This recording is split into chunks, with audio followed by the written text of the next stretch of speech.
Hey guys, welcome back to another episode of What the Smut Book Reviews. Hi, I'm Candace, your host. Thank you for joining me for another episode. I really appreciate it. In today's video, I'm coming to you with the barest of makeup on. I've colored again, and your friendly neighborhood internet chameleon here. Hi, Candace. How are you? In today's video, we're going to be reviewing a book that, okay, this is the first time I've ever reviewed anything by this author. This is the first time I've ever read anything by this author. I don't want to say it's the first time I've ever read this trope, but it's definitely one of the first. Okay, here's the deal. I stick usually to my tried and true tropes, right? You got a little kidnapping, a little Stockholm syndrome. Okay, cool. The whole mafia thing. I read a lot of those. I really enjoy those. When it comes to things like age gap romances, I do not have much experience in those. I have read one or two. They were good. One of them specifically, Irish Kiss by Sienna Blake, was good enough that I bought it from my bookshelf. I saw this recommended to me in Dirty Little Secret Book Club, the Facebook group. And I was like, I don't know how I feel about that. Okay, the first thing that I want to get out of the way is, this is not an underage, skeevy, pervy. A lot of people, when they hear age gap, they think, oh, okay, the girl's 16 or something. You know what I'm saying? No. I don't do those. That's not up my alley. This one, the girl is 19, 20, 19. I think she's 19. And the guy is 38, which, okay, I'm 36. I'm going to be 37 this year. So as I was reading it, I wasn't picturing it as some old skeevy grandpa. He's just my age.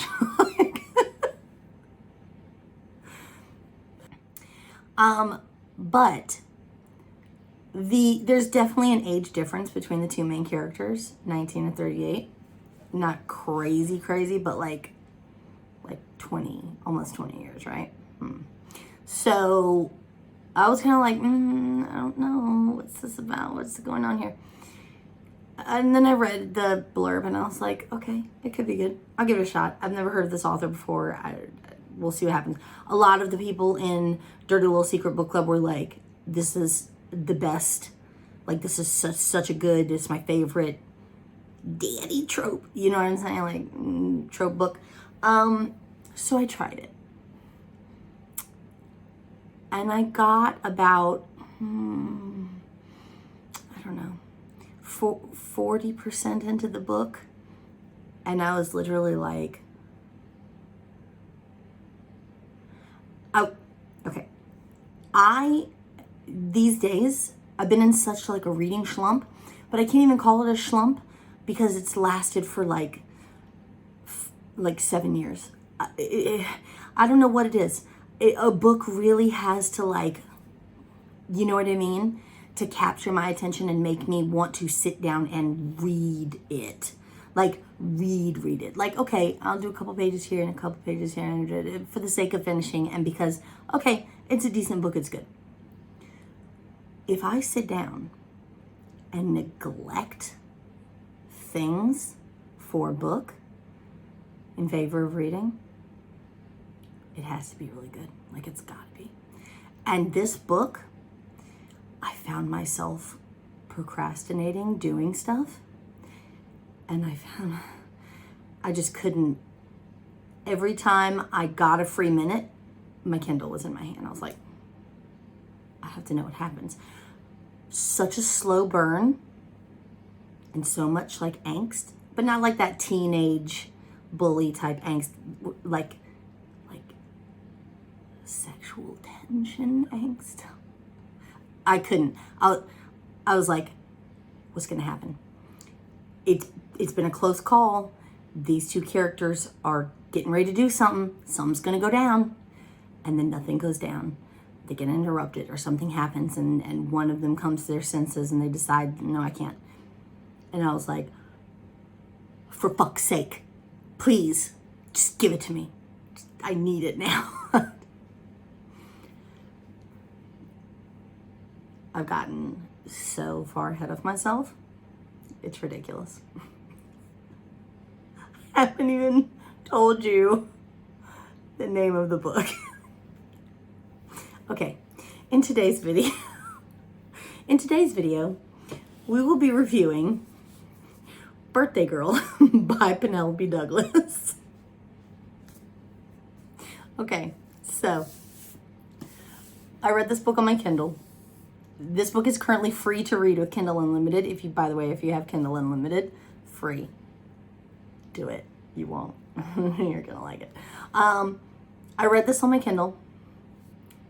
I liked it so much that I went on Amazon and bought it for my bookshelf. And then, because Amazon be fucking with me these days, I got it, and there was something that looked like dirt or something stuck to the cover. And in me doing this, trying to pick it off, I came to the realization that it's actually like where they printed the laminate on top, and there was a tiny bubble there. And I'm afraid if I pick at it anymore to get it off, that it's going to tear up the cover. So I debated with myself for a hot minute. Should I return the book to Amazon and get a new one? I still might do that, I'm not sure. But I thought about having to repack it up and maybe drop it off at a UPS store. So I don't want to fucking go through all that. So, for the sake of this video, I will be using this copy. Okay. The details of the book are, according to Amazon, this has 405 pages. Let's see. 405 pages. 396. Pretty close. Close enough. Close enough, Amazon. You're gonna let you fucking slide on this one. Like I said, free to read with Kindle Unlimited. Do it. If you want to purchase this for your Kindle, you can do so for the price of $3.99. As far as I know, this is not available for Nook because it's free with Kindle Unlimited, or because they participate with Kindle Unlimited. I think it's like a proprietary issue, like, you know what I'm saying? Like, they're not going to limit it out to Barnes and Nobles. If you get your book in KU, it's usually exclusive to KU. I don't know. That's from what I know. You can get this paperback, the exact same one that I'm holding, which is a big old trade paperback, for the price of $12.87 right now with Prime shipping. I got this book in 2 days, so not too bad if it didn't have said flaw on it. But yeah, so I'll read you guys a blurb and then we'll break it down a little bit because I have some things to say. So I'll just read you guys from the back, because I'm pretty sure what I copied from Amazon is the same thing as what's on the back of the fucking cover. So okay, so it says this is from the perspective of the main female character, whose name is Jordan. Jordan. He took me in when I had nowhere else to go. He doesn't use me, hurt me, or forget about me. He doesn't treat me like I'm nothing, take me for granted, or make me feel unsafe. He remembers me, laughs with me, and looks at me. He listens to me, protects me, and sees me. I can feel his eyes on me over the breakfast table, and my heart pumps so hard when I hear him pull in the driveway after work. I have to stop this. It can't happen. My sister once told me there are no good men, and if you find one, he's probably unavailable. Only Pike Lawson isn't the unavailable one. I am. Pike is the main male character. And the next part of the blurb is from his perspective. Perspective. It's from his POV. I took her in because I thought I was helping. She'd cook a few meals and clean up a little. It was an easy arrangement. As the days go by, though, it's becoming anything but easy. I have to stop my mind from drifting to her and stop holding my breath every time I bump into her in the house. I can't touch her, and I shouldn't want to. The more I find my path crossing hers, though, the more she's becoming a part of me. But we're not free to give in to this. She's 19, and I'm 38. And her boyfriend's father. Okay. And the bottom line, which I completely missed, it says, unfortunately, they both just moved into my house. Okay. Freckles, don't you fucking start. So, the two main characters for this book are Jordan, I forget her last name, can't remember, and Pike. Pike is 38 years old. He owns a construction business, doing very well for himself, owns his own home, that kind of thing. Jordan is 19. She was living with her boyfriend Cole I can't remember if it was a house or an apartment. I want to say it was an apartment, and they had to move out because I want to say Cole like couldn't hold down a job or something. Like they couldn't pay the bills basically. So they moved in with Cole's estranged father, Pike. Cole's dad and his mom were never married.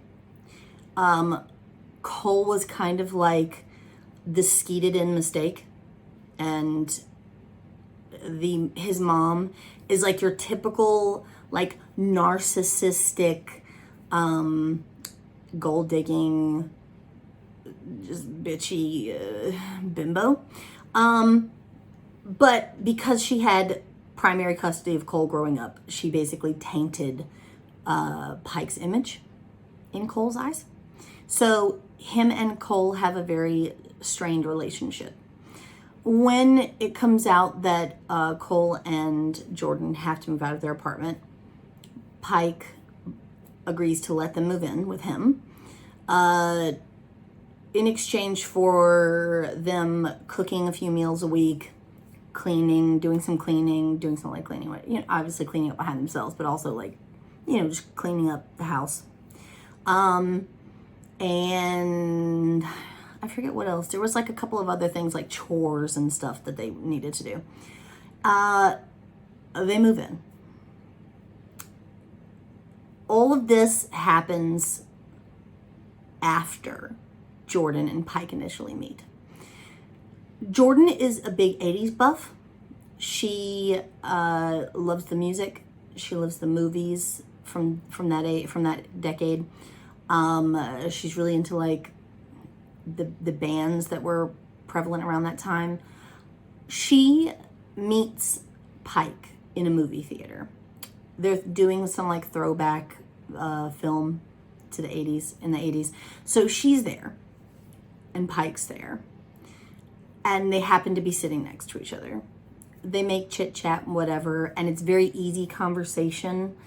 They both kind of find themselves attracted to each other, even though Jordan has a boyfriend, whom she mentions, like she's not being hoish about it. Like she says, I have a boyfriend. And he's like, you're really too young for me. But I also, like, it's talking to you is really easy. Being around you is really easy. Like, I feel like a connection with you, right?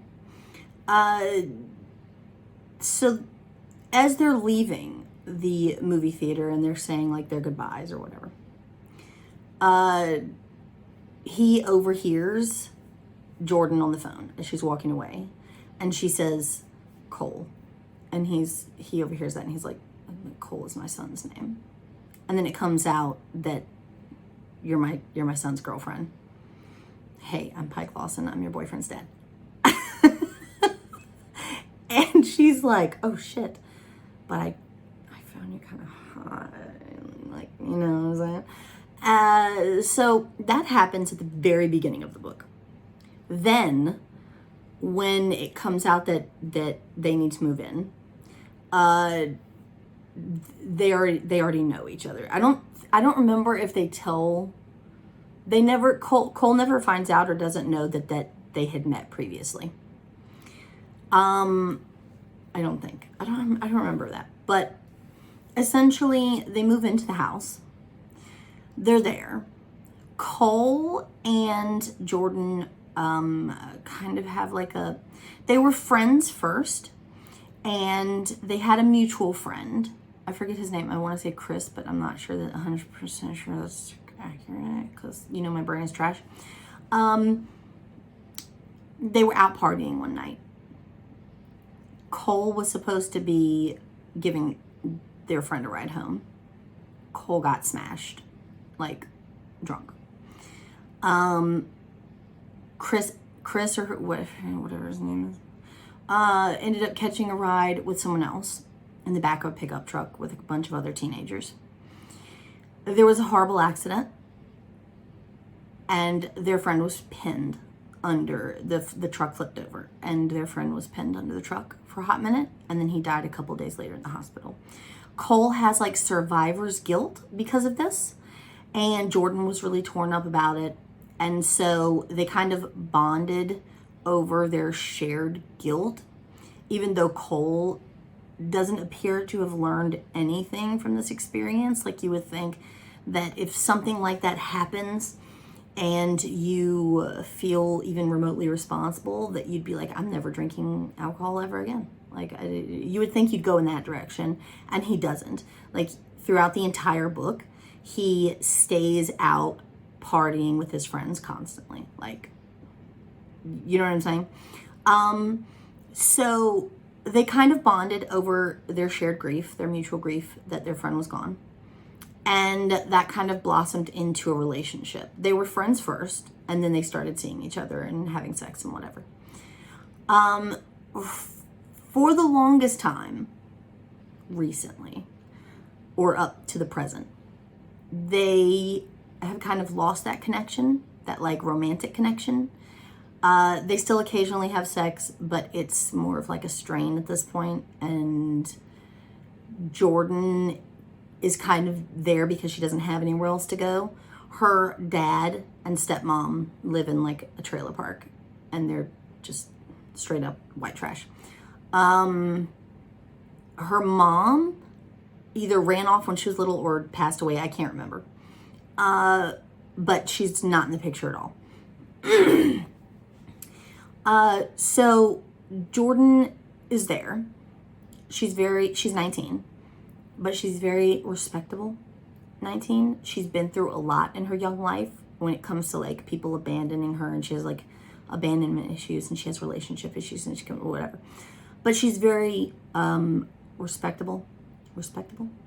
She's very respect. What the fuck is the word I'm looking for? Respectful. She's very respectful. She moves into the house, and she cleans like she's supposed to, and she cooks for Pike and for Cole when he decides to show up. And you know, she basically over the course of the book turns into like the domestic housewife, except you're not my wife. You know what I mean? Her and Pike have a ridiculous amount of chemistry. And it's not like overt chemistry. It's more of like a he has like a protective streak towards her. He wants a relationship with Cole, so he knows he can't do anything with Jordan, even though he sees that Cole is not treating her right. Cole is absent a lot of the time. He's always out partying with his friends.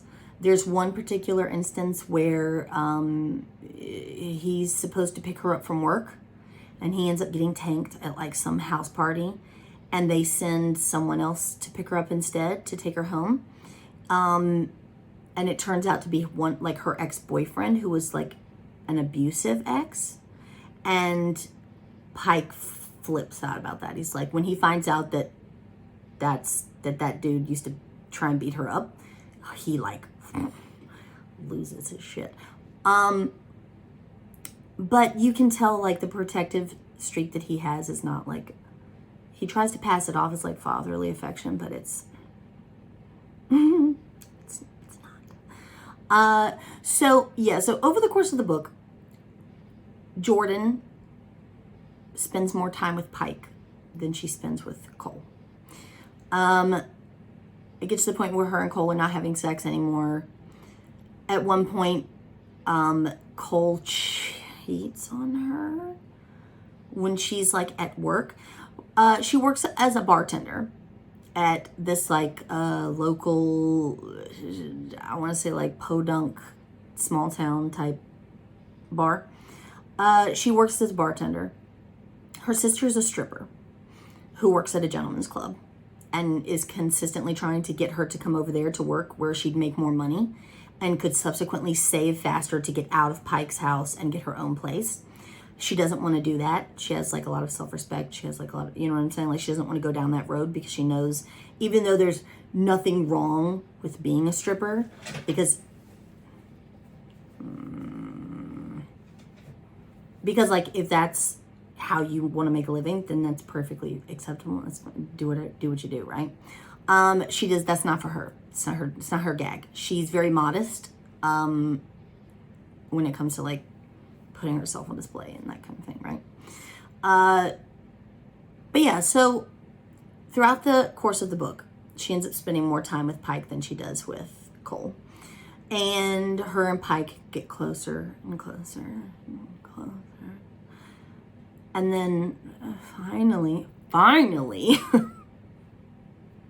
something happens. The reason that this book is called Birthday Girl is because Jordan has this proclivity to make a wish every time she blows out like a fire. So like a match or a house candle, like she makes a wish. Usually it's the same wish over and over, that the next day will be better than today.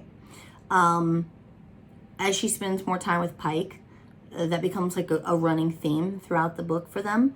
In the very beginning, when she's at the movie theater, she has like a half dozen donuts that her boss from the bar has given her for her birthday because it's her birthday. And like, I couldn't get you a cake, but here's some donuts from Krispy Kreme.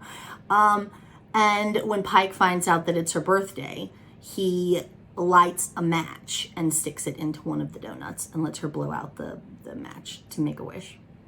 And that's kind of like a running theme throughout the book,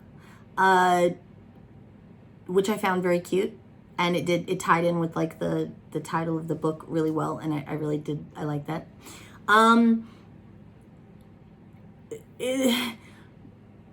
Jordan is, I like Jordan as a character because she is very independent. She's very, she's like a lot of us. She has different aspects of her personality where at one minute you would think, okay, she's being a real doormat right now. And then the other hand, the next minute she's very feisty and she's very like, but it wasn't written in like a flippant way where it was like, oh my God, can this bitch make up her mind? It was written in a way that it showed her as being multifaceted. And Pike, I was literally in love with him. Like the way that Penelope describes him is not overly buff, but buff enough. You know what I'm saying? He has like tattoos that he got when he was in his like teen years or in his early 20s. He doesn't have anything recently, but it's like still like very manly, like sleeve tattoo looking. Like scruff, like, you know what I'm saying? Like a scruffy beard. And yeah, like he's not, when I think age gap romance, I automatically want to think like hot grandpa, but it's like, when I think about it that way, I don't think I would be able to get into it. And with this book, the age was like just right. You know what I mean? Like, it was like, I can picture you as being older but not too old, like.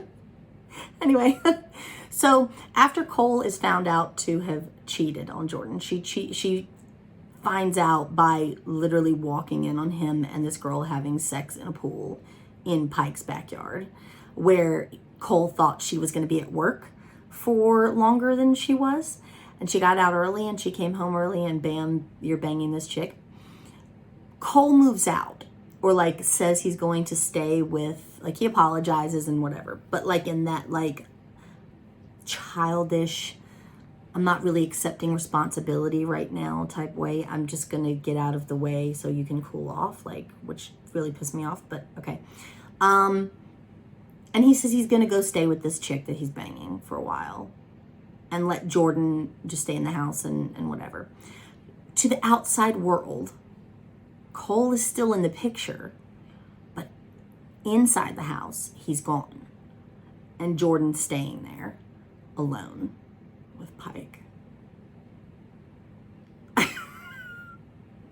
And then shit gets really good. Like, really good. Towards the end of the book,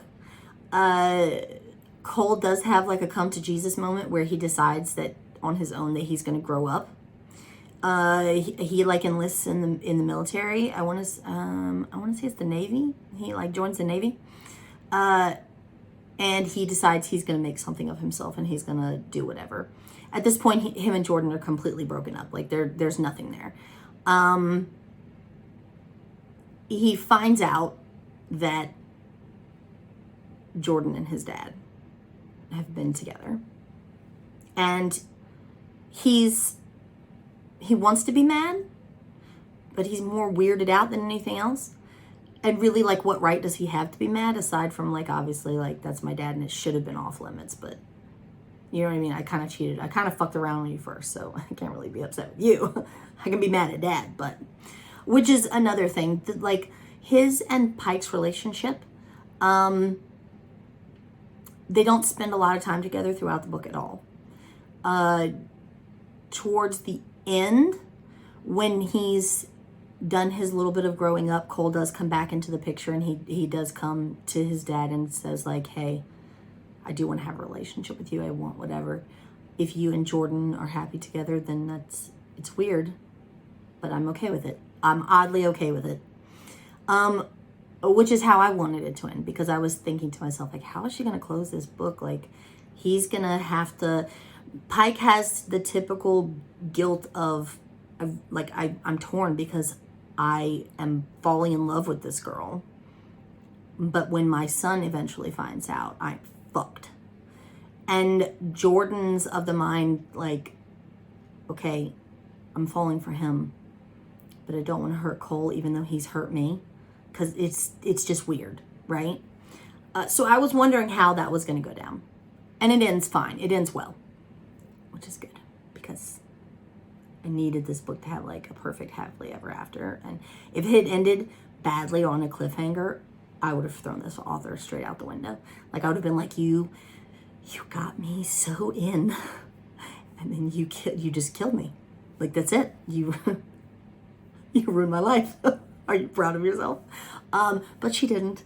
So thank you for that, Penelope. I tried to tag her in a post on Instagram about this, and apparently, like, her account is set up in a way that she can't be tagged and stuff, which is weird.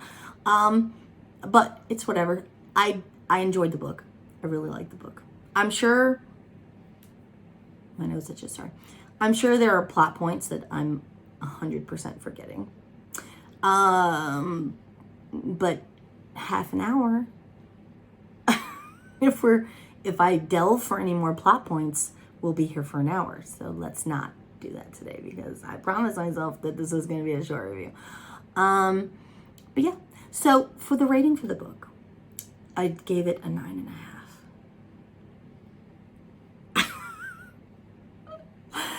I have not been obsessed.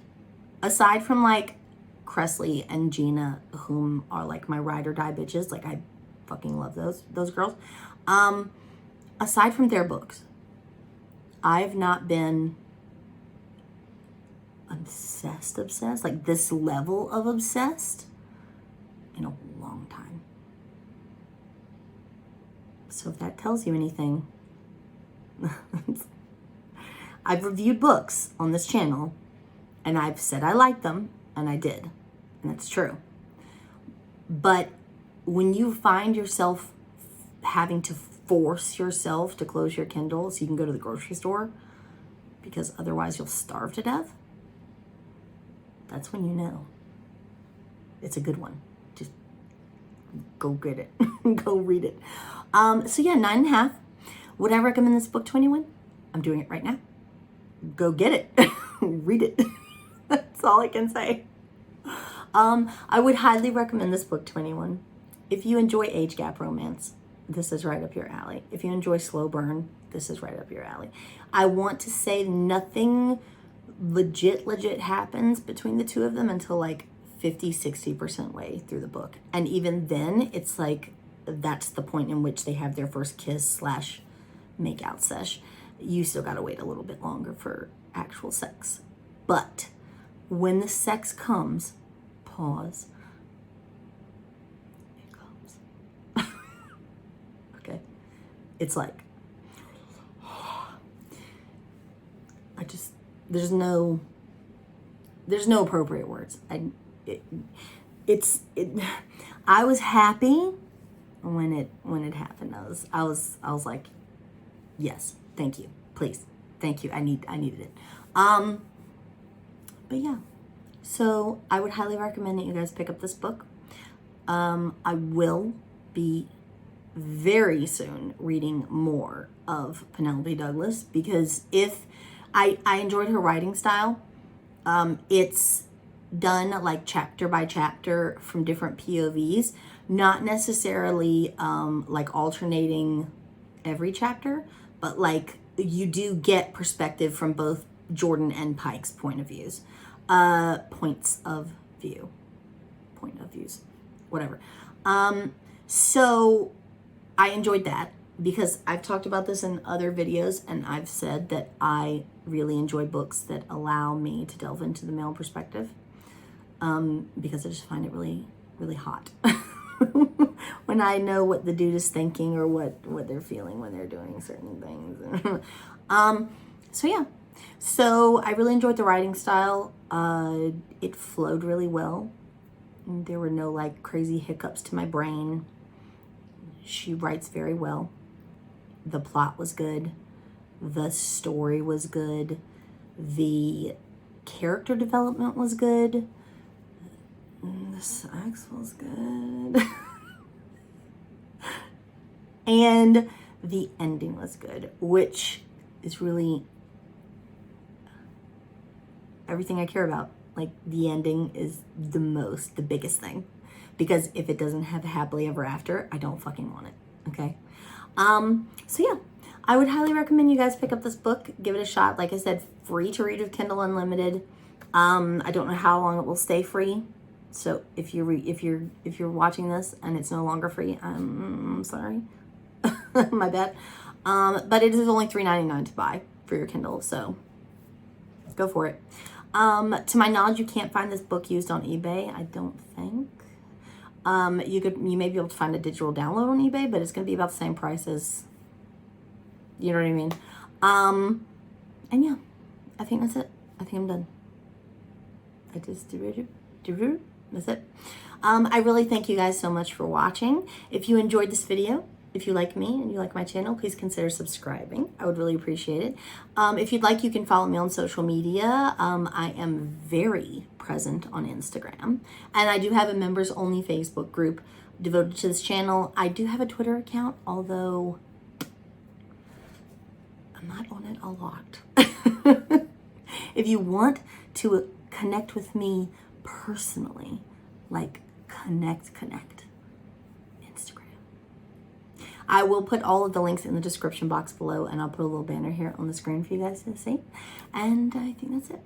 I really thank you guys so much for watching, and I'll see you in my next one. I love you so much. Bye.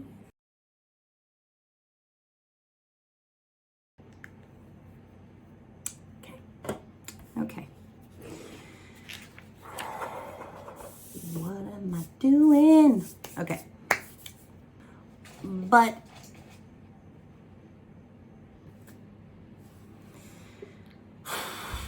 I am so fucking proud of myself. 35 minutes. 35 minutes. 35 minutes. I made a video in under an hour. What a fucking feat. Can you believe it? Should I return this book? Like, it's like I shouldn't be bothered by that little spot, but I am. I'm really bothered, and I don't know why.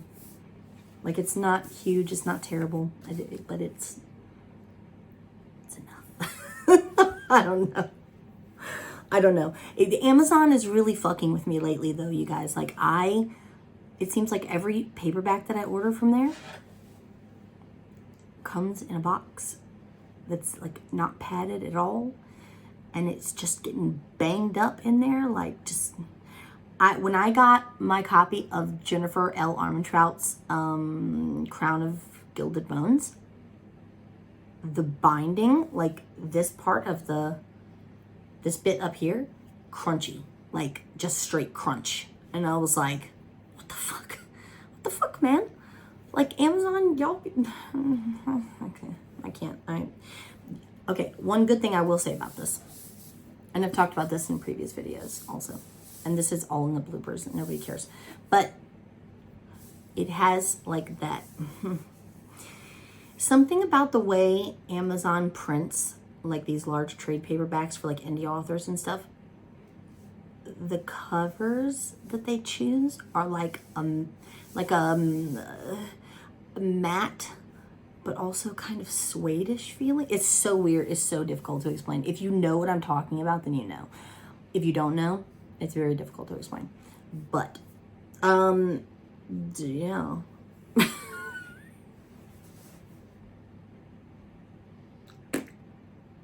the fuck am I even talking about anymore? I'm using my cup, and I painted my nails. Do I have my shit together?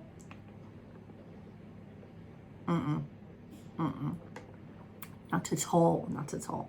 I'm currently recording at almost 10 o'clock at night, which is fucking unheard of. Which is why I couldn't be bothered to put on any makeup. Or like I throw in some mascara and like foundation.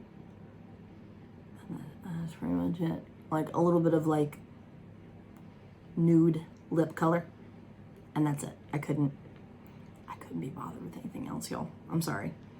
This late at night, no. Do I have anything else? I gotta stop doing this because I have like a pimple. I don't want you guys to see I have like a zit on my third chin, and I don't want you guys to see that. So I'm gonna do one of these moves.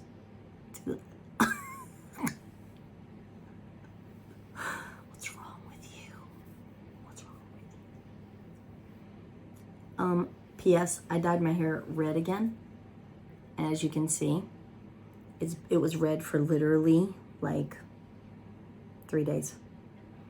And then as soon as I washed it again, it just washed right out. We're talking permanent hair color, people. This is not semi-permanent. This is not temporary. This is not 10 washes and all the colors. No, permanent hair color. And it still only stays for like a week. And then it just starts fading. And then it's gone. And I end up with this brown fucking mess that you see currently today.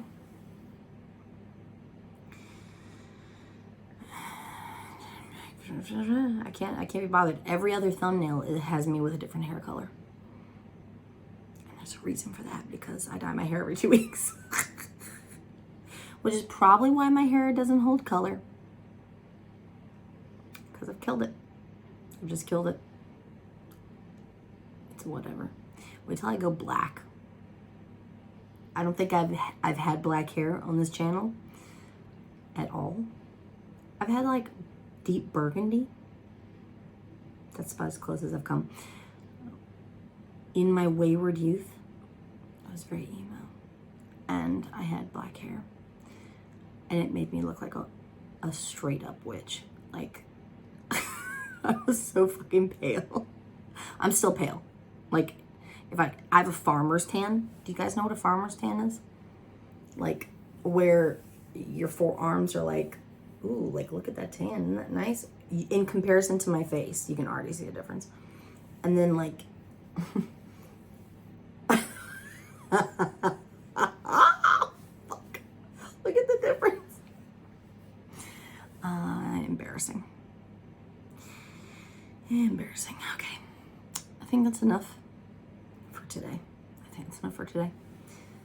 I love you guys. And I'll see you when I see you next week. I love you. Bye.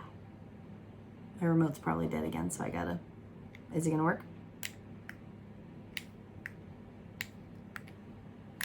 Is it gonna work? It's not gonna work. I told you. I fucking told you. Now I have to press the button like a fucking pleb. I love you guys.